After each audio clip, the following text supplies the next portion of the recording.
பிறகு தந்தை பெரியாருடைய புரட்சிகரமான சிந்தனைகள், சமூக நீதி சிந்தனைகள் எல்லாம் களத்தில் இறங்கி வடிவம் பெற்று அது அப்படியே கொந்தளிச்சு 1967 விளையாட்டான காரியம் இல்லைங்க. அப்பெல்லாம் எனக்கு நான் ஸ்கூல்ல படிச்சுட்டு இருக்கிறேன்.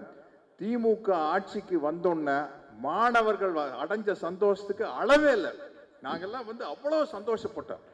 67 ஆட்சிக்கு வந்த உடனே சமூக சீர்திருத்த திட்டங்கள் அத்தனையும் பேரறிஞர் அண்ணா அவர்கள் கொண்டு வந்துட்டு இருந்தாரு. ஒரு வருஷ காலத்துல அவர் நம்ம விட்டு பிரிஞ்சிட்டாரு.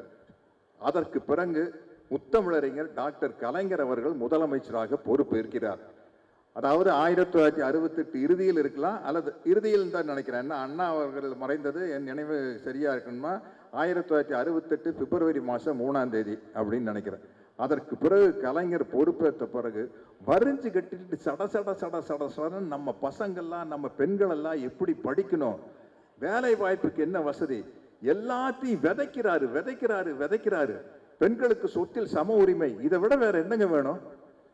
பெண்களுக்கு சொத்தில் சம உரிமை கொண்டு வந்த முதல் ஆட்சி கலைஞருடைய திராவிட முன்னேற்ற கழக ஆட்சி தான்.